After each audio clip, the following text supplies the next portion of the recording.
Sal Pal Friday, he was there reporting for ESPN as the Eagles kind of dismantle the Giants, Sal Pal. Everybody's got Dunkin' Donuts today. Including me. What a scene. I got my medium hot this morning, bright and early, before I went over to NFL Films to tape the matchup show. I came down in the rain in the New Jersey Turnpike last night at dark 30. Swung by the Dunkin' Donuts. And then headed over to Films to tape matchup. I was good to go. I was running on Dunkin' this morning, baby. Truth be told. By the way, the NFL matchup put out a lot of great information this weekend or this week about all these different numbers. And one with the Eagles, the drops. They're one of the top teams in the league with the drops. But I bring that up, Sal, because last night they wiped out the mistakes and the penalties. They looked like a team, dare I say, that just won the Super Bowl recently. Yep. Only 4 penalties. That was a significant improvement. Quite an improvement in discipline and execution. No question about it. They left a few plays out on the field, but not much. You know what was really interesting, Mike, and you and I talked about this right after the NFC Championship game on this very program. I said, the Giants must be having second thoughts about trying to hire Pat Shurmur after the way Jim Schwartz dismantled him in the NFC Championship game. Why wouldn't they hire Schwartz instead of Shurmur? And Shurmur did a little bit better last night. He got 6 more points on the board. Instead of scoring 7 like the Vikings did, the Giants actually scored 13. So it was another evisceration by a Schwartz defense. And I'll tell you what was really, really, really interesting to me. Saquon Barkley had the night of his rookie career and put up 130 yards rushing, another 99 yards passing. So he was responsible for 229 yards of offense by himself. Normally, when a running back puts up 229 in yards from scrimmage in a game, the team scores more than 13 points. But the red zone play calling was so god-awful last night for the Giants.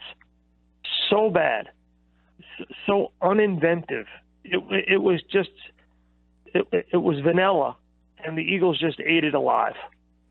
Sal, I saw your Instagram, Sal Pal ESPN, before the game. Doug sent you his text message, and he said he wanted to control the line of scrimmage on both sides, and that seemed that on at least the defensive side of the ball, the offensive line had some issues with injuries and guys coming in and out, but the defensive side of the ball, when I read that, I'm thinking, all right, let me see what the defense brings to the table. And last night, they were all over Eli Manning. Yep, 4 sacks, 13 more hits. So they were definitely all over him. And, but they still couldn't tackle Barkley once he got to the second level. Right. That guy is a tremendous talent, and he has a different body than any running back I have ever seen. He's almost like Marshall Faulk and Barry Sanders put together. He's pretty good. Yeah, very low. Pretty good. Those legs, his thighs are gigantic, man. I mean, I saw the play where Malcolm Jenkins thought he had him down. He had him like his wrapped around his ankles, and Barkley just pulled out, and Jenkins kind of shook his head like, how do I get this guy down? I mean, he's definitely fun to watch. But you also put it out on Instagram that more efficient on offense and have some fun. They look like they were having fun, but more likely they executed on offense. It was fun to watch them executing on the offensive side of the ball. So all the questions we had the week before about do they have enough skill position players, do they have enough talent for Carson, he seemed to find guys. They spread around. He had 8 different receivers catch the ball last night. Yeah, I'm not that crazy about the protection still. I think they still have offensive line issues. I think both tackles are banged up.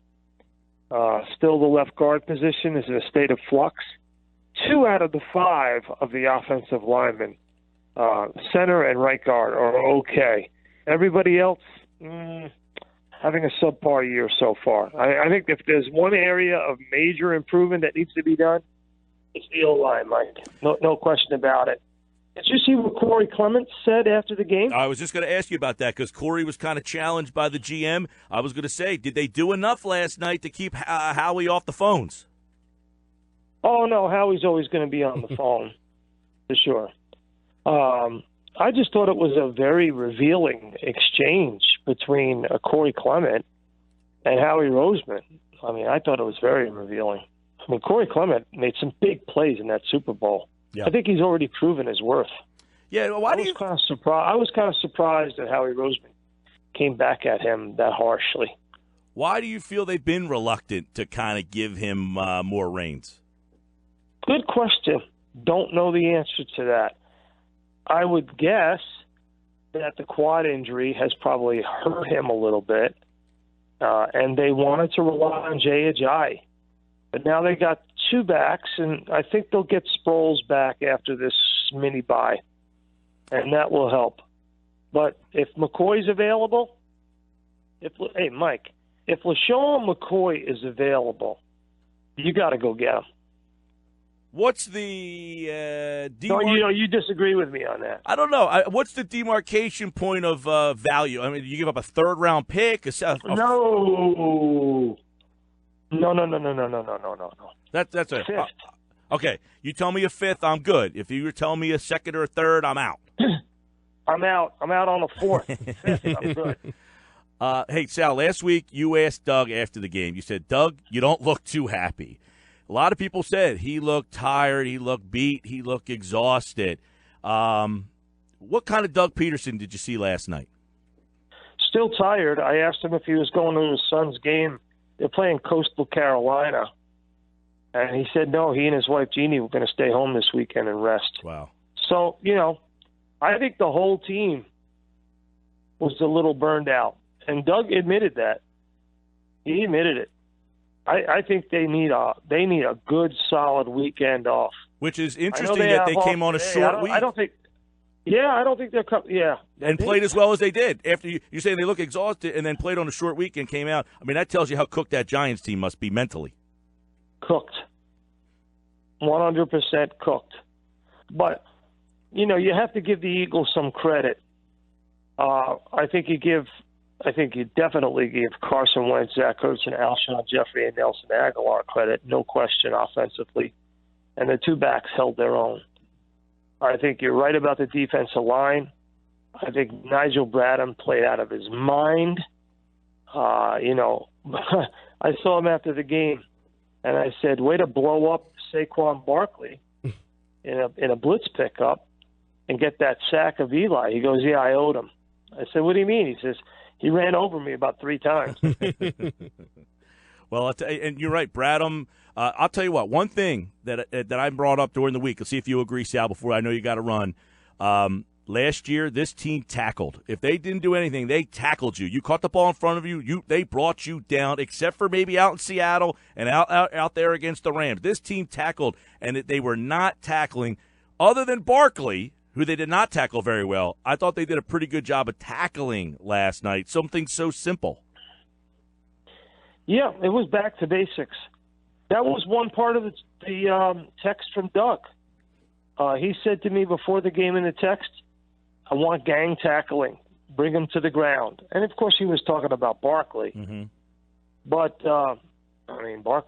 he's a different cat now. Stud. That's the total stud. I hope he's not in the long line of great running backs on bad teams. OJ and Barry Sanders and Adrian Peterson. He might go down that road the way this thing looks. He's awesome to watch, though. Sal Pal Friday. I think Mike, I think they got to figure out the Odell Beckham Jr. situation. Yep. Toxic. They really do. It's a toxic situation. That's the Mike. You hit the nail right on the head with that word. It is a totally toxic environment. All right, listen, believe it or not, I'm doing 3 games in 3 cities in 7 days. I did Vikings at Eagles. Last night, Eagles at Giants. I love it. I'm on my way up to Foxborough to do the number 1 game of the week. We're blowing out our Sunday night football coverage. Kansas City, Andy Reid goes back to the scene of the crime against Bill Belichick with Patrick Mahomes II. So ESPN's got me running and gunning. I love it. Glad I got my Dunkin' Donuts this morning. Kept me going all day, and I'm looking forward to next week, brother. All right, man. We'll talk to you then. When the Eagles win, you win. Sal Pal Friday here with Dunkin' Donuts. Get a $1 medium hot iced coffee on the day after an Eagles win. Like today, use your Perks Enroll DD card. Eagles fans run on Dunkin'.